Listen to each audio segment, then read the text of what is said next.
Alléluia. J'aime les moments comme les moments de ce matin où nous entendons ce que Dieu fait. Amen. J'ai beaucoup aimé le témoignage de notre sœur tout à l'heure qui dit que Dieu est le même hier, aujourd'hui et éternellement. Et je me réjouis aujourd'hui parce que notre Dieu n'a pas changé. Ce qu'il a accompli hier, il accomplit encore aujourd'hui. Et aujourd'hui, moi, je suis dans l'expectative de voir ce que Dieu va faire. Parce que la Bible dit qu'il crée chaque jour quelque chose de nouveau. Dieu n'a pas déjà terminé d'accomplir tout ce qu'il fait. Jésus disait que mon Père travaille toujours. C'est vrai, il les a déjà accomplis dans l'éternité. Mais il y a encore beaucoup de choses que Dieu manifeste encore aujourd'hui. Est-ce qu'aujourd'hui, quelqu'un est vraiment disposé à recevoir tout ce que Dieu a pour lui? Amen. Moi, j'ai soif de recevoir cela. J'ai soif de recevoir cela. Parce que je sais que c'est Dieu qui le fait. Amen. Amen. Nous avons commencé depuis le dimanche passé une nouvelle série qui s'appelle « Mais vous recevrez une puissance ». Qui était là le dimanche passé? Alléluia. C'était magnifique. Ouais, il y avait moins de la moitié de la salle. Nous avons la grâce de Dieu, la technologie nous aide. Comme j'aime bien dire, nous avons notre chaîne sur YouTube où vous pouvez réécouter ces messages. Amen. Amen. Vous pouvez aller réécouter ces messages. Et ce dont nous avons parlé donc est basé sur la parole de Dieu dans Actes, le chapitre 1, le verset 8. Et nous allons relire ce verset aujourd'hui. Donc c'est vraiment la ligne conductrice de ce que nous sommes en train de parler ces jours-ci. Et dans ces paroles-là, nous parlons d'un verset qui est hyper important. Le verset 8 du livre des Actes du chapitre 1 est vraiment le verset central du livre des Actes. C'est le moment important où Jésus annonce quelque chose d'important. C'est une des dernières paroles de Jésus quand il était sur la terre. Et comme le faisait remarquer la fois passée Christian, les choses qu'on dit à la fin sont des choses importantes. Il faut toujours faire attention quand quelqu'un commence par quelque chose ou finit par quelque chose. Cela signifie généralement que ça revêt une importance capitale. La chose que Jésus voulait que ses disciples gardent dans leur pensée en partant, c'était ceci. Mais vous recevrez une puissance, le Saint-Esprit survenant sur vous, et vous serez mes témoins. Amen. Et quand je regarde ce passage, au départ, je vois trois choses. Trois parties. Premièrement, la Bible dit le quoi. Il dit, vous recevrez une puissance. Une puissance. Et j'ai regardé dans la Bible, le mot qui est utilisé, il y a un mot grec qui est utilisé qui s'appelle dunamis. Et ce mot-là parle de la force, de la capacité. Mais pas seulement d'une puissance statique et potentielle. En fait, ce mot dans la Bible désigne une puissance aussi en action. Une puissance en action. C'est dans ce dynamisme, il y a la capacité et le pouvoir de Dieu de chasser les démons, de guérir les malades, de transformer les vies, de faire enfanter les stériles et d'accomplir toutes sortes de miracles. Dans le dynamisme de Dieu se trouve la guérison et la capacité de restaurer. Dans le dynamisme de Dieu se trouve même le pouvoir de ressusciter les morts. Dans le dynamisme de Dieu.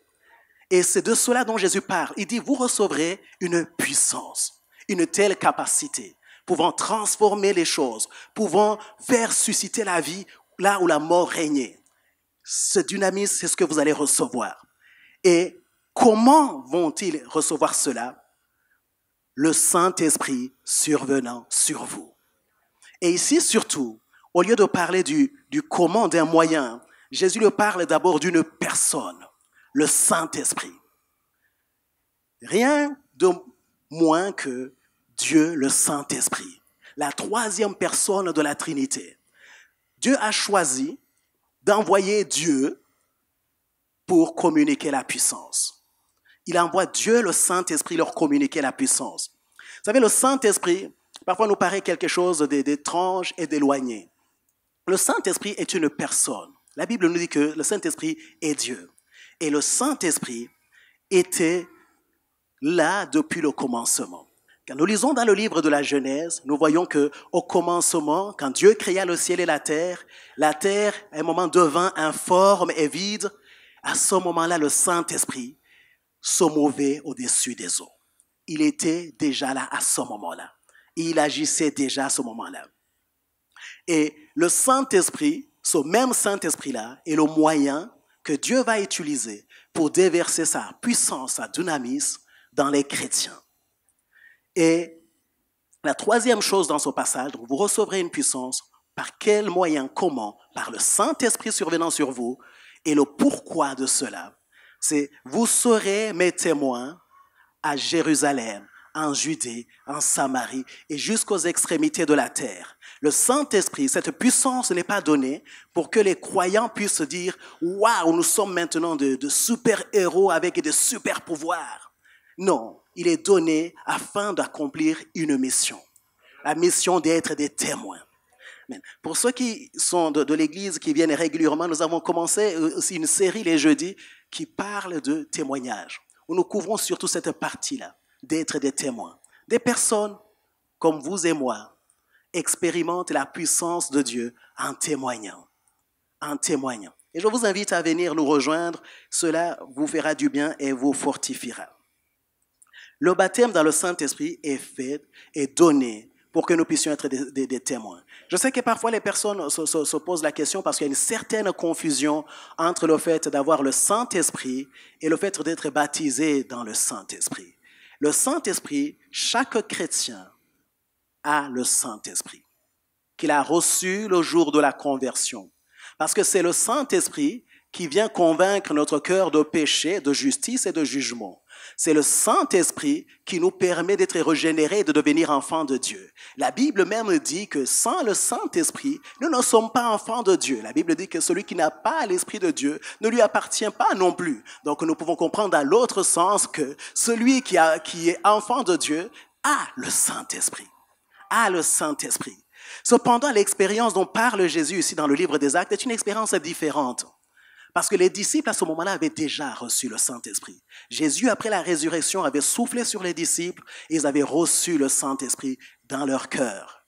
Mais Dieu leur promettait une autre expérience, l'expérience d'être revêtus de la puissance d'en haut, d'être revêtus. La Bible parle aussi de baptême dans le Saint-Esprit.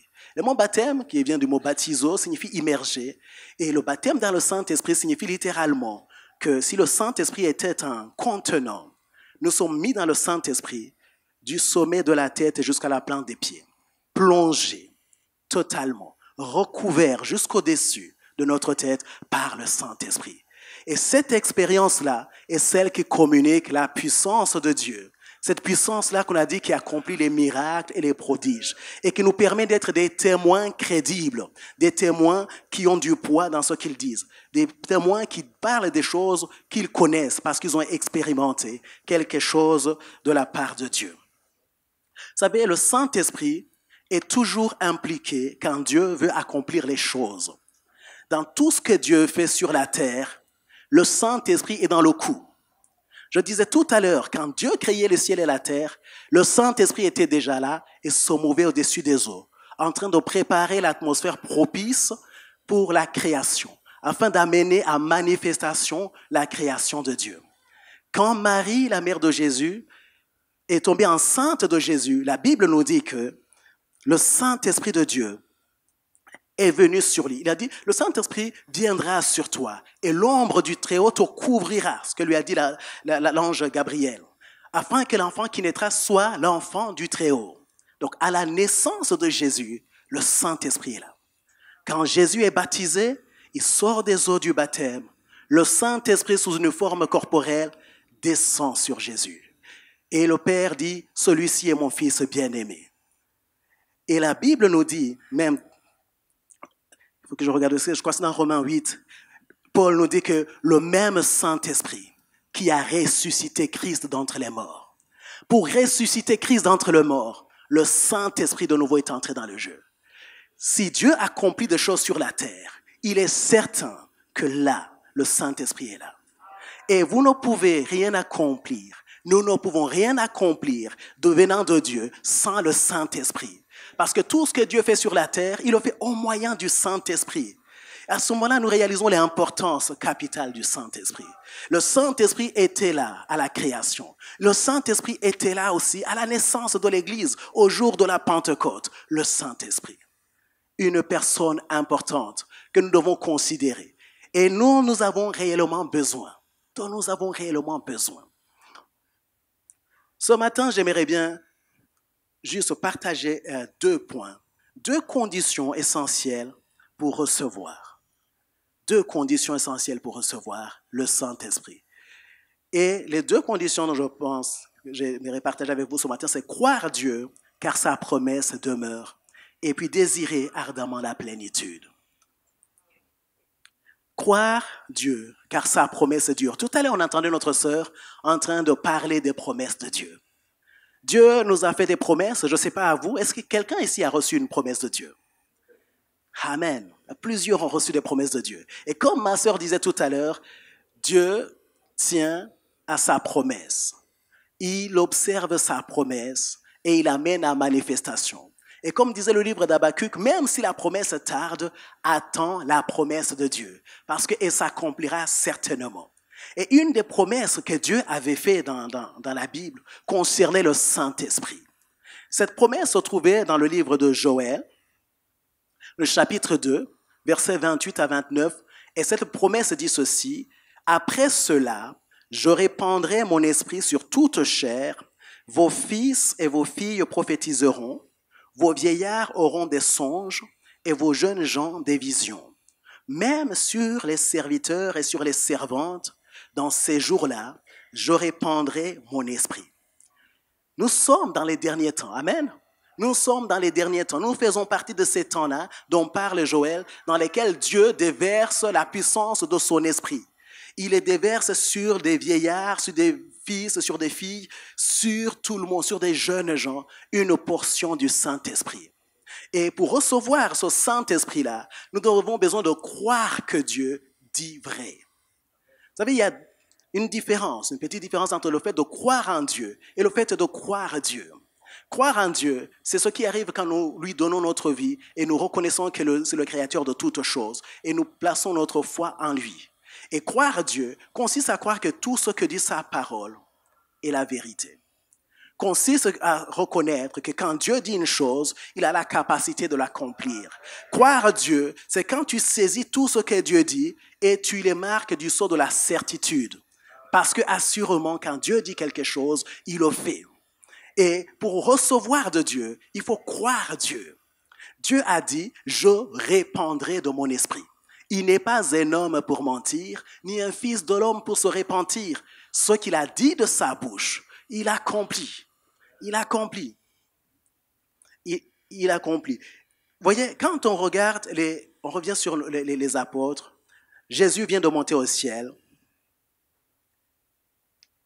Alléluia. Il vient de monter au ciel. Il leur dit, le verset que nous avons lu tout à l'heure, que vous recevrez une puissance. Le Saint-Esprit surviendra sur vous et vous serez mes témoins. Et qu'est-ce qu'on voit les disciples en train de faire?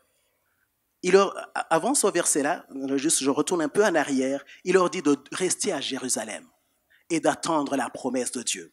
Et on voit au verset 12, acte 1, verset 12, les disciples retournèrent à Jérusalem de la montagne appelée des Oliviers, qui est près de Jérusalem, à la distance d'un chemin de sabbat. Voyez, remettons-nous un peu dans l'histoire. Je sais que ce jeudi, plusieurs ont profité du jour férié, d'autres ont fait des ponts, etc. Qu'est-ce qu'on célébrait ce jeudi? L'ascension, qui est le moment où Jésus est monté au ciel.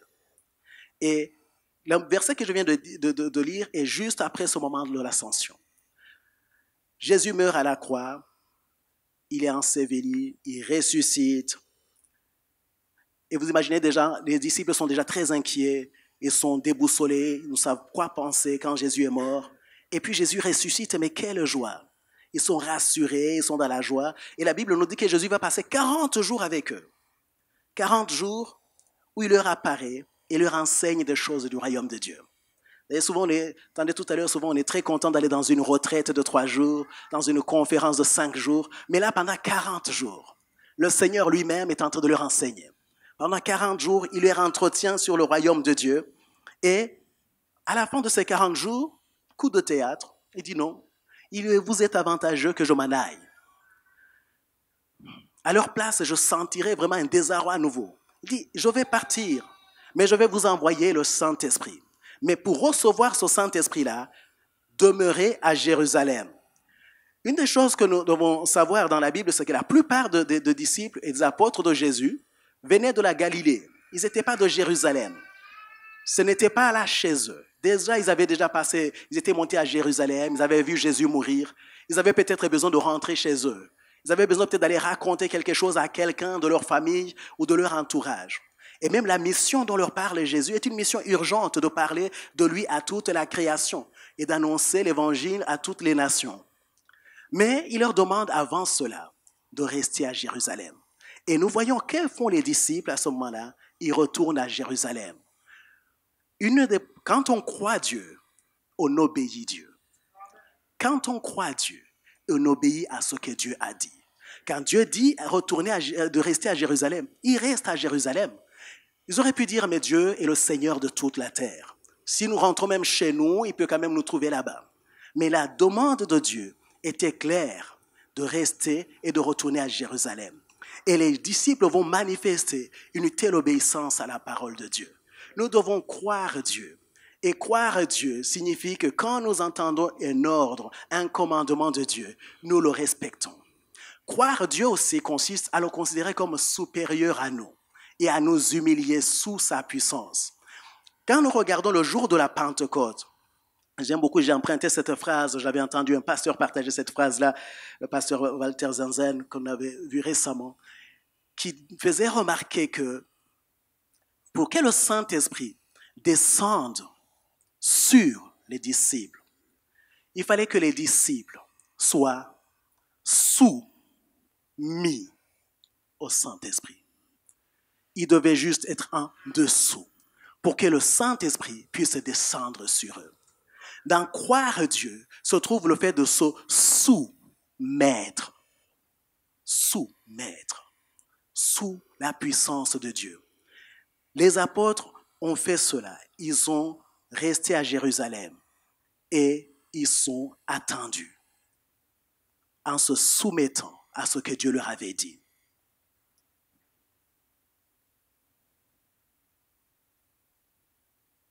Vous savez, quand on regarde dans la Bible, la promesse du Saint-Esprit n'a pas été donnée a été donnée à tout le monde. À part les apôtres et les 120 qui se trouvaient à la chambre haute au jour de la Pentecôte, nous voyons dans le livre des Actes plusieurs fois, plusieurs expériences, plusieurs moments où le Saint-Esprit est descendu sur des personnes. Nous voyons par exemple ici dans Actes, le chapitre 2, le verset 38, juste à la fin du jour de la Pentecôte, quand Pierre est en train de parler à la foule qui était présente, il leur dit ceci: « Répentez-vous et chacun de vous soit baptisé au nom de Jésus-Christ pour le pardon de vos péchés, et vous recevrez le don du Saint-Esprit, car la promesse est pour vous. » C'est une promesse qui est pour nous, qui est pour toute l'humanité en ces fins de temps. Et dans le fait de croire Dieu se trouve aussi le fait de croire en Dieu, premièrement. Et c'est pour cela, Pierre leur dit, avant de recevoir ce Saint-Esprit-là, vous avez besoin de croire en Dieu. Vous avez besoin de croire en Dieu. Pourquoi croire en Dieu se trouve dans le fait de croire à Dieu? Parce que c'est Dieu qui nous a dit quel était le moyen du salut. Dieu a dit dans sa parole ceci, que le salut est en Jésus-Christ. Et quand nous croyons ce que dit Dieu et que nous y obéissons, comme j'ai dit tout à l'heure, alors nous croyons en Dieu en acceptant son don, le don de son Fils, Jésus. Avant de donner son Saint-Esprit, Dieu a donné son Fils. Vous savez, à un moment, Jésus disait dans la Bible, il parlait à des personnes et disait que si méchants comme vous êtes, vous savez donner de bonnes choses à vos enfants, je n'oserais pas le dire à aucun de ceux qui ont présenté les enfants aujourd'hui, à combien plus forte raison votre Père dans les cieux donnera du Saint-Esprit à ceux qui lui demandent. Le Saint-Esprit est le meilleur cadeau que Dieu veut nous donner. Dieu dit de bonnes choses à vos enfants et il associe le Saint-Esprit. Quand nous allons devant le Père, la bonne chose qu'il trouve, c'est le Saint-Esprit. Il nous reste simplement à croire les promesses de Dieu et à les accepter humblement, à nous humilier et à recevoir. Tout à l'heure, je disais que les disciples devaient être sous le Saint-Esprit pour la simple raison que la main qui reçoit est inférieure à la main qui donne. Elle est en dessous de la main qui donne. C'est une attitude qu'il faut avoir pour recevoir. De la même manière, on a une petite conclusion là-dessus, que personne n'est sauvé contre sa volonté. Personne aussi n'est baptisé de l'Esprit malgré lui. Personne n'est baptisé de l'Esprit malgré lui. Il y a notre part de responsabilité d'accepter le don de Dieu et de le recevoir simplement. De le recevoir simplement. Ce qui me fait aller sur le deuxième point, qui est de désirer ardemment la plénitude. Désirer ardemment la plénitude. Tout à l'heure, je parle de ces apôtres qui vont partir après avoir Jésus partir au ciel, au verset 12 de Actes, et qui vont retourner à Jérusalem. Et nous lisons dans le verset 13 à 14 que quand ils furent arrivés, ils montèrent dans la chambre haute, ils se tenaient d'ordinaire, tous, d'un commun accord, persévéraient dans la prière avec les femmes et Marie, mère de Jésus, et avec les frères de Jésus. Quand on pense souvent aux disciples dans la chambre haute, avant la Pentecôte, on retient beaucoup le fait qu'ils avaient peur. Et c'est vrai. Ils avaient peur des Juifs, ils avaient peur de pouvoir être persécutés. Ces mêmes personnes avaient tué leur Seigneur Jésus. Ils n'allaient pas avoir de scrupules à se saisir d'eux, à les mettre en prison et même à les tuer. Mais je pense que dans le fait d'attendre la chambre haute se trouve aussi un autre désir, quelque chose d'autre. Une soif de voir ce que Dieu va accomplir. Vous savez, entre le moment de l'ascension et le moment de la Pentecôte, 10 jours sont passés. C'est vrai, la Bible ne nous dit pas exactement s'ils sont partis là-bas. On les voyait au verset 12 en train d'aller dans la salle. On ne sait pas s'ils sont sortis. On ne sait pas s'ils sont revenus seulement 10 jours après. Mais la Bible semble nous dire ici qu'ils persévéraient dans la prière. Ils sont demeurés dans un moment de prière. Alors que Dieu avait fait la promesse, ils ont choisi de prier. Ça peut paraître parfois paradoxal. Dieu fait une promesse, donc si Dieu l'a dit, ça devait s'accomplir. Mais pourquoi alors prier? Pourquoi alors prier? Je vois deux choses. Une des choses, c'est que la Bible nous dit que si nous prions selon la volonté de Dieu, Dieu nous écoute. Et ça, c'est dans 1 Jean, chapitre 5, le verset 14. Là, quand tu as reçu une promesse de Dieu et que tu te mets à prier pour que la promesse se manifeste, tu as la certitude de prier selon la volonté de Dieu. Une de ces prières où tu es sûr de l'exaucement de la prière. Il y a certaines prières que nous faisons, nous ne savons pas exactement par où il faut aller. Mais là, tu as un sujet précis pour lequel tu peux prier et attendre que Dieu réponde, parce qu'il a promis. Quand les apôtres ont entendu que Dieu va déverser le Saint-Esprit, ils ont persévéré dans la prière. Ils n'ont pas été juste dans la salle en disant « Dieu, comme tu l'as dit, fais-le quand tu veux ». Non, ils ont dit « Nous allons prier ». Ils ont persévéré dans la prière. Deuxièmement, il faut prier. Parce que quand une promesse est donnée, tout le monde l'entend. Vos amis sont au courant que Dieu a promis ceci. Vos parents sont au courant et c'est magnifique. Mais aussi vos ennemis sont au courant. Et vos adversaires sont au courant également. Et il y en a qui sont décidés à pouvoir faire avorter les desseins de Dieu en ce qui vous concerne. Regardez l'histoire de Joseph dans la Bible. Dans le livre de Genèse au chapitre 37, nous voyons Joseph qui a reçu les promesses de Dieu. Dieu va l'élever au-dessus de ses frères. Et à un moment, ses frères vont voir une caravane de vendeurs, de marchands d'esclaves. Ils ont dit, vendons-le. Et on va voir ce que vont devenir ses rêves. Parce que la volonté de Dieu en ce qui le concerne avait été publiée. Et les adversaires étaient au courant. C'était une raison pour prier afin que le Seigneur amène à manifestation cette promesse-là. Je n'ai pas l'impression que c'est ce que Joseph a fait dans la Bible, mais Dieu est bon, il fait concourir toutes choses. Mais quand tu reçois une promesse de Dieu, il est un moment de doubler dans la prière, de faire beaucoup plus qu'avant, parce que tu sais que tu pries selon la volonté de Dieu.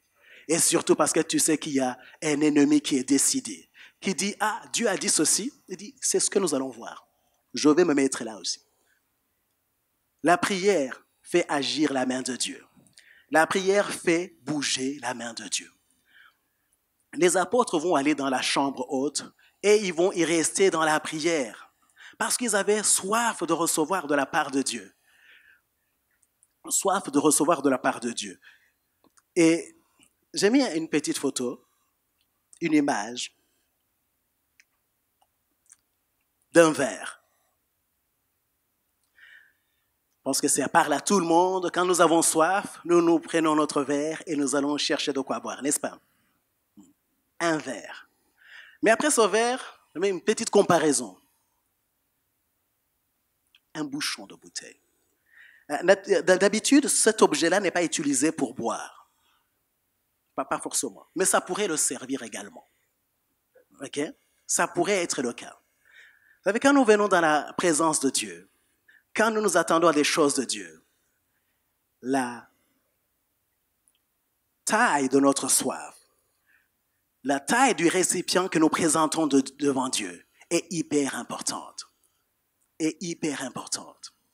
Et je pense que dans tout ce que Dieu promet, la dimension de la soif est hyper importante.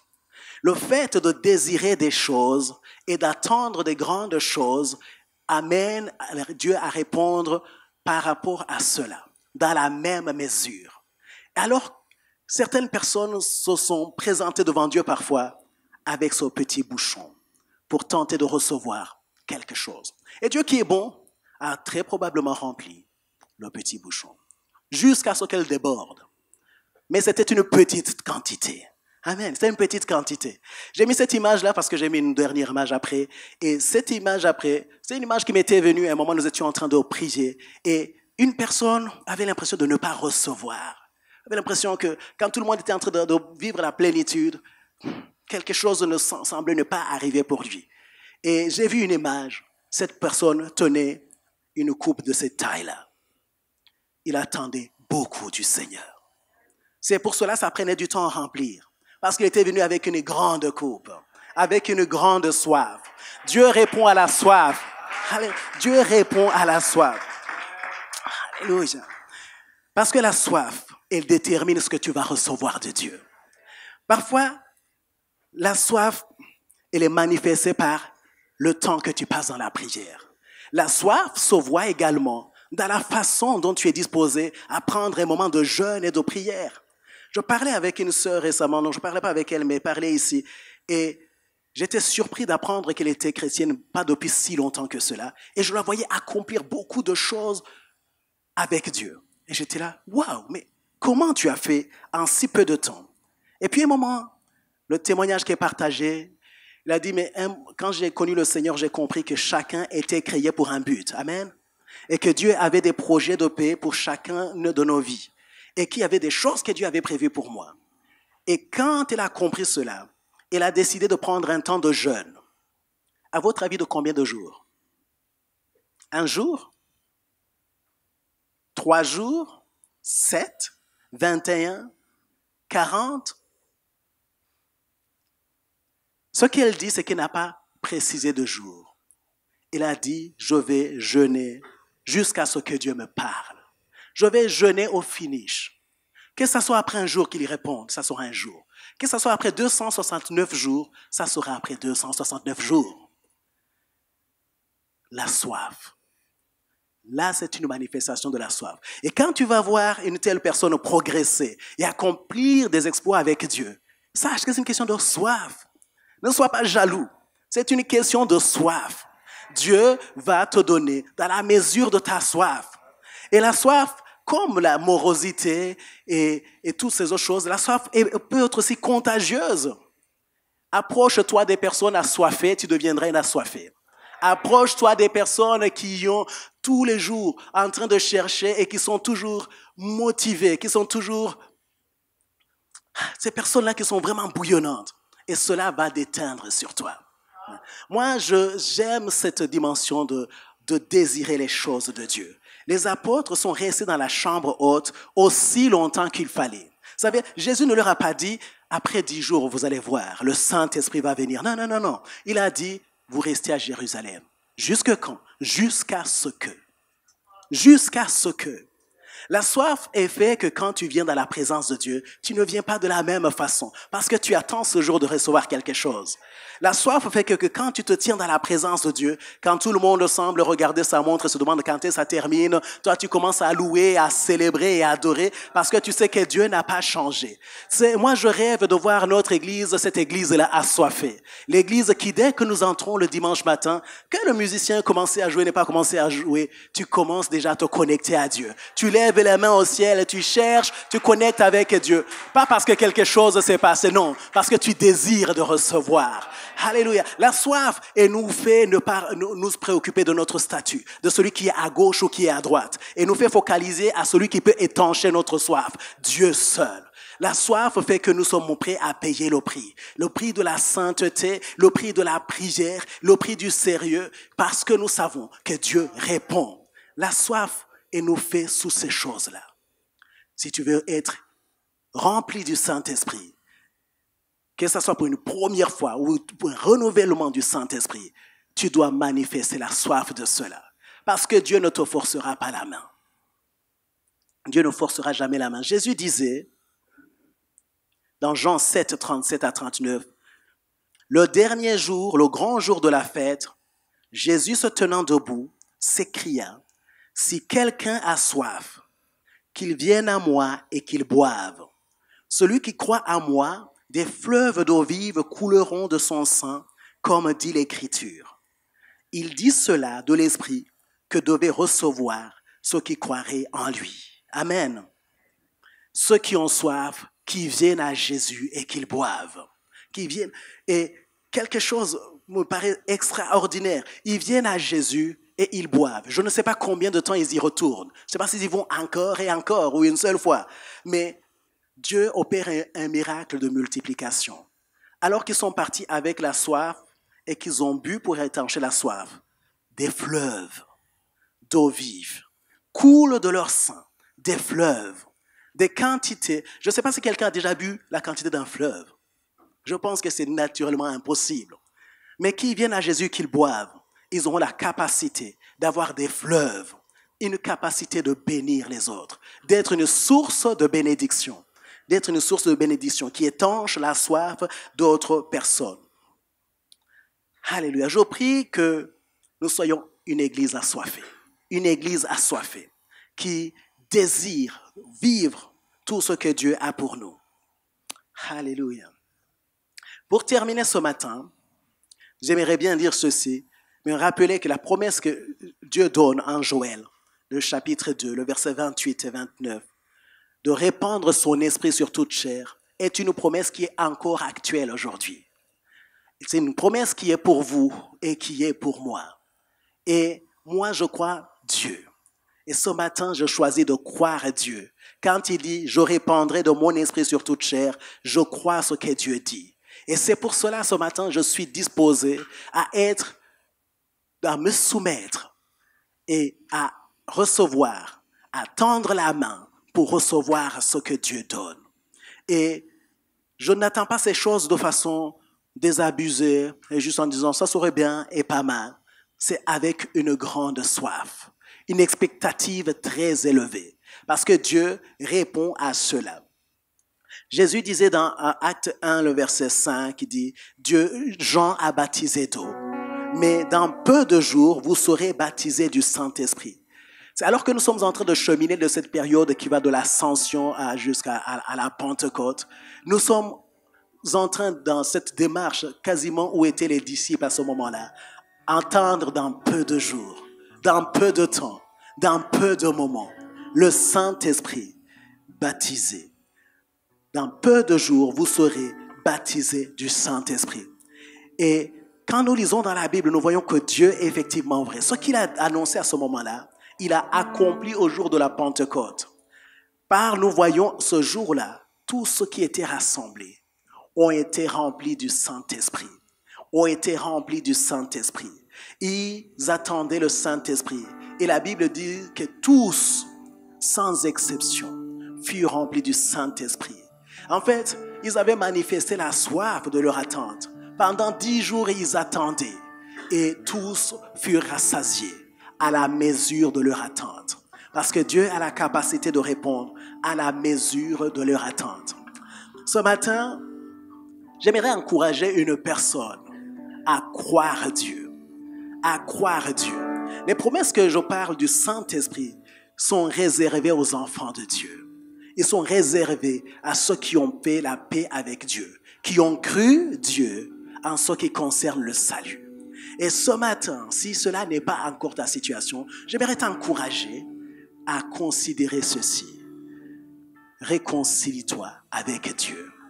Et la promesse de Dieu, elle sera pour toi. Pierre disait dans le livre des Actes, et je vais le relire comme c'est écrit, pour que ça soit clair pour tout le monde.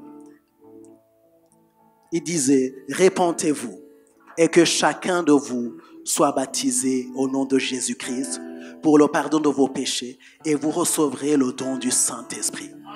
Le don du Saint-Esprit est disponible à ceux qui se sont repentis et qui croient, à ceux qui se sont tournés vers Dieu et qui croient en lui et qui ont confessé leurs péchés et ont reçu le pardon de Dieu au travers du sacrifice de Jésus. Parce que comme je disais tout à l'heure, avant de donner son Esprit Saint, Dieu a d'abord donné son Fils pour le salut de quiconque croit. Ce matin, alors que nous terminons ce moment de message, j'aimerais vous inviter à entrer dans un moment de prière. Nous allons simplement incliner nos têtes, nous allons courber nos têtes et fermer nos yeux, ou simplement parce qu'il y a rien de spectaculaire que nous devons regarder ce matin.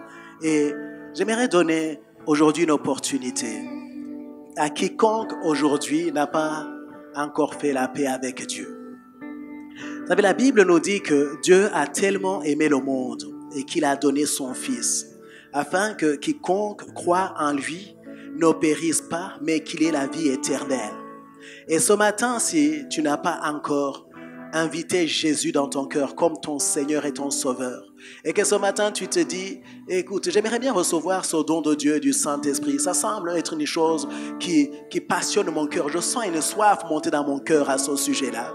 Commence aujourd'hui par d'abord donner ta vie au Seigneur. Le Seigneur dit qu'il se tient à la porte. Il se tient aujourd'hui à la porte de ton cœur et il veut entrer dans ta vie. Simplement si tu lui en donnes l'opportunité. Est-ce qu'aujourd'hui il y a une personne au milieu de nous qui veut simplement lever la main et dire, il s'agit de moi. J'aimerais aujourd'hui donner ma vie au Seigneur. J'aimerais en ce jour choisir qu'à partir d'aujourd'hui, désormais, seul le Seigneur Jésus règne sur ma vie. Si c'est votre cas, levez simplement votre main ce matin, juste pour que je puisse savoir pour qui je suis en train de prier. Si cela est votre cas, je simplement levez votre main et comme ça je sais pour qui je suis en train de prier.